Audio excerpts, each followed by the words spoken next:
first guest tonight is an Oscar and Emmy-nominated actress you know from films like Enchanted, American Hustle, and Arrival, as well as HBO's Sharp Objects. She stars in and executive produces Cape Fear, which premieres new episodes Fridays on Apple TV. Let's take a look.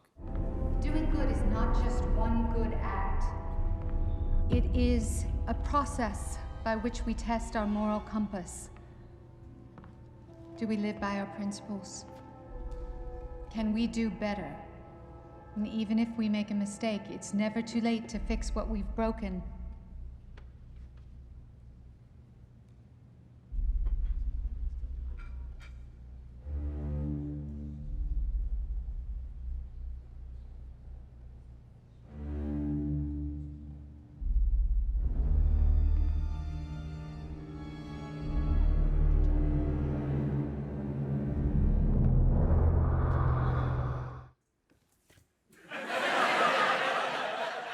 Please welcome back to the show our friend Amy Adams.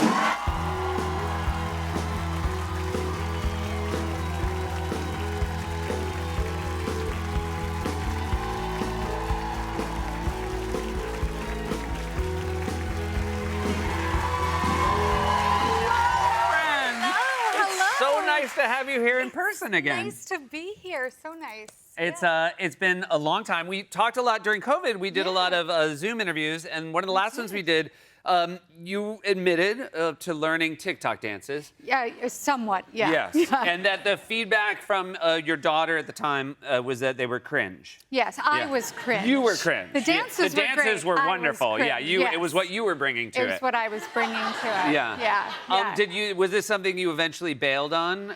Oh yeah. Yeah. No. She's still every once in a while, but she's taken to doing something new, which is now when I say something she finds funny, ironic, or who knows what, she will take a note and she laughs and brings out her phone and has a quotation book. Oh, so no. She no longer shares with me when I'm cringe. She just writes it somewhere for further use. Oh my God.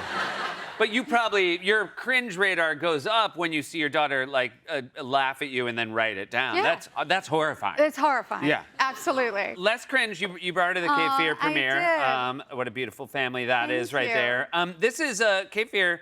A book and then two very famous movies. The Yes. 91 movie, Martin Scorsese, Robert De Niro, Haunting, a terrifying movie. Absolutely. A movie that you obviously had to rewatch for the making of this. I did. And watch it all the way through? I fast forward through certain parts. Interesting. 'Cause although I enjoy making thrillers and horror, it is, I get a little too stressed out. Really? So, yeah, I have to fast forward through parts of that movie still. And Wow. it's like I've seen it a ton of times. Yeah, but can't fast forward through this, so I'm... Is it true that your dad used to like do this on behalf Yes. of his children's viewing habits? Like he would Yes. edit films? He would take out anything deemed inappropriate sexually. So he wouldn't perhaps. fast forward through No, it? he would not fast forward. You'd be watching something like American Werewolf in London, and then there's a scene where the nurse and Yeah. the werewolf, well, he's not a werewolf at the Yeah. time, but you get the idea. They start kissing, and then it cuts to like Broncos at the 10-yard line, Raiders. I was like, what?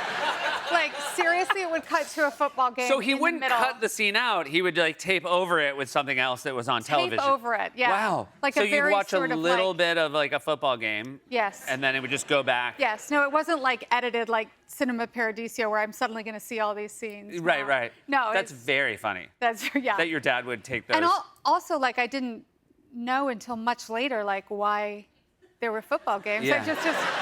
I just assumed, like, he didn't know Yeah. that something was on there. It took me a long time to track that, yeah. It would have been very funny in your first day of acting school. You're like, and now, do you ever get cast as the football players? As the And they're like, football players, what are you talking about, ma'am? nobody kisses. You just play football. Yeah. You mentioned fast forwarding through the movie, the 91 movie, like you are a producer on this, so you had to watch the terrifying scenes. Yeah, no Javier fast Bardem is so scary. He's so scary, so good. I think one of the things that makes him most scary is as you watch it, he's so charming. Yes.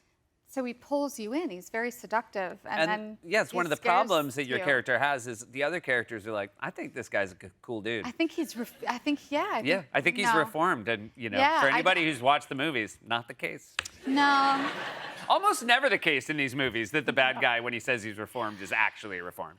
No, it's a complex character, but you guys all love it. Like, he's he's really scary, but it's fun to watch because he's cat and mousing us the whole time. And then I start, it's fun. Martin Scorsese actually showed up to one of your table reads. Not in person. No, it wasn't in person. We were in Atlanta, and we were doing our first table read, which is where you are getting the words out for the first time as a group, and so everyone's... It can be stressful. It's a little nerve-wracking, yeah. It's like it feels very vulnerable. And all of a sudden, on what can only be described as the largest television screen I've ever seen, appears Martin Scorsese's face, and he's zooming into the table read, and it's absolutely terrifying. I've never sweat so much. It was hot in Atlanta, but no, I was so nervous. Yeah. And he's very bright and positive, but he's still Martin Scorsese. Yeah, he was. It was like so great to see him there and know that he was supporting us and everything. But then, of course, you're like, it went from feeling like, oh, this is cool and relaxed, to suddenly you're like, it's Martin Scorsese. I gotta, Yeah. Suddenly you're very, very focused. Yeah. And you're like, I've seen all your movies, even the football scenes. Yes, I've watched all of your football scenes.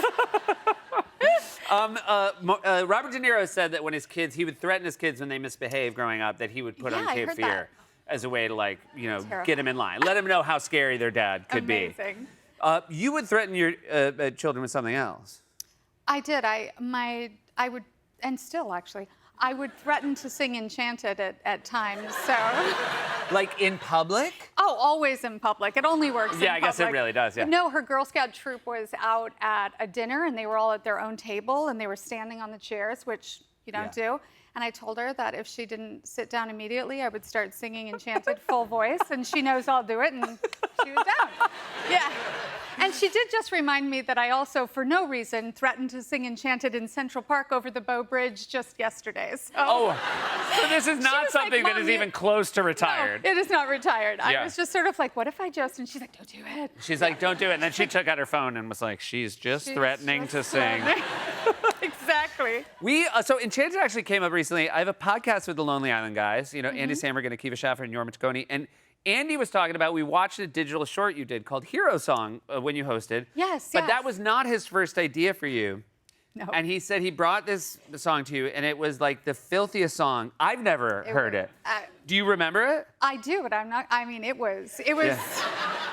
I'll give you the gist without telling you the punchline, which it was like this couple was, he got bit by a spider in the park, and she's like, honey, I love you so much, and now that you're dying, is there any last wish? And he's like, yes, I never got a chance to. And then said what could only be described as the most graphic thing that he wanted to do with me. Yeah. And he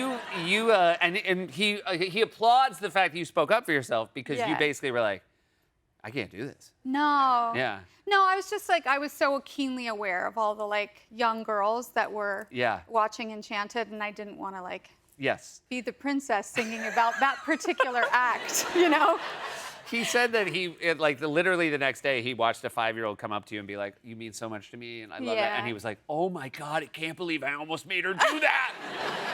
He was great about it, and he was really gracious and great about it. But sometimes we're very smart when we understand how we're seen publicly. Well, I still care so much about all of the kids, and now young adults that were kids. I know that. Now they're like, we grew up with you, and I was like, oh, I'm old. Dude, somebody came up to me. A 15-year-old came up to me the other day and was like, can I get a picture? And I was like, so sorry. When a young person, I'm like, all right, there we go. I still got the demo. And she goes, my grandmother is your biggest fan. Biggest fan. Grandma. Yeah. Grandma. Exactly. Congratulations. The show is so good. Thank You're also you. wonderful. Patrick Wilson as well. It's a great cast. Isn't he great? And it's so such great. a great cast. I can't wait to see more of it. Thanks for being here. Thank you. It's always fun to Thank talk to you. You guys, this is Amy Adams. Cape Fear premieres new episodes Fridays on Apple TV. We'll be right back with Dave Matthews.